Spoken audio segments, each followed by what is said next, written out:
রাফির বয়স ৮ বছর। সে থাকে এক সুন্দর গ্রামে, চারপাশে সবুজ ধানক্ষেত আর কাঁচা রাস্তা। রাফি খুব হাসি খুশি ছেলে। তার সবচেয়ে প্রিয় বন্ধু হল তার সাদা কালো দুষ্ট বিড়াল মিনি। মিনি সারা দিন মেও মেও করে রাফির পেছন পেছন ঘোরে। একদিন গ্রামে বড় মেলা বসেছে। চারদিকে রঙিন কাগজের ঝালর, মিষ্টির গন্ধ আর বেলুনের দোকান। রাফি আনন্দে লাফাতে লাফাতে বলল, মিনি, আজ আমরা মেলায় ঘুরতে যাব। মিনি ল্যাজ নেড়ে বলল, মিউ। মেলায় গিয়ে রাফি দেখল এক ছোট্ট ছেলে কাঁদছে। তার হাতে একটা সুতো, কিন্তু বেলুন নেই। রাফি কাছে গিয়ে বলল, তুমি কাঁদছ কেন? ছেলেটি বলল, আমার লাল বেলুনটা উড়ে গেছে, আমি ধরতে পারিনি। রাফির মন খারাপ হয়ে গেল।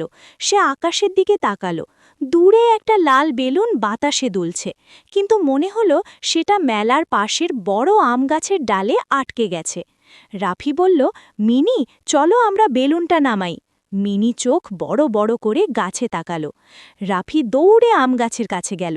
গাছটা একটু উঁচু, রাফি উঠতে পারছে না।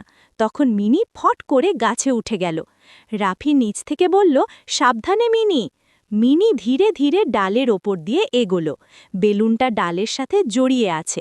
মিনি তার ছোট্ট থাবা দিয়ে সুতোটা আলতো করে ছাড়াতে লাগল। ঠিক তখনই মেলার দাদু, গ্রামের নিরাপত্তা কাকু, সেখানে এলেন। তিনি হাসি মুখে বললেন, কি করছো রাফি? রাফি বলল, কাকু, আমরা বেলুনটা নামাতে চাই। দাদু একটা লম্বা বাঁশ নিয়ে আসলেন। তিনি ধীরে ধীরে বেলুনের সুতো নিচে নামালেন। মিনি আলতো করে ঠেলে দিল আর বেলুনটা ভেসে নিচে এলো। রাফি খুশিতে লাফ দিল, ইয়েই, পেয়ে গেছি। সে দৌড়ে ছোট্ট ছেলেটির কাছে গেল। এই নাও তোমার বেলুন। ছেলেটি অবাক হয়ে বলল, সত্যি এটা আমার? রাফি হাসল, হ্যাঁ, আমরা পেয়েছি। ছেলেটির চোখে আনন্দের ঝিলিক। সে বলল, ধন্যবাদ ভাইয়া। মিনি গর্ব করে মিউ করল। মেলার দাদু এসে রাফির মাথায় হাত রেখে বললেন, ভালো কাজ করেছ। অন্যকে সাহায্য করলে মন ভরে যায়, তাই না? রাফি মাথা নেড়ে বলল, হ্যাঁ কাকু, খুব ভালো লাগছে। সূর্য তখন ধীরে ধীরে ডুবে যাচ্ছে। আকাশ লালচে হয়ে উঠেছে। রাফি আর মিনি মেলার আলো ঝলমলে পথ ধরে হাঁটছে। মিনি রাফির কাঁধে লাফিয়ে উঠল। রাফি ফিসফিস করে বলল, আজ আমরা হিরো, তাই না মিনি? মিনি মিষ্টি করে বলল, মিউ। সেদিন রাফি শিখল, অন্যকে সাহায্য করলে নিজের মনও আনন্দে ভরে ওঠে।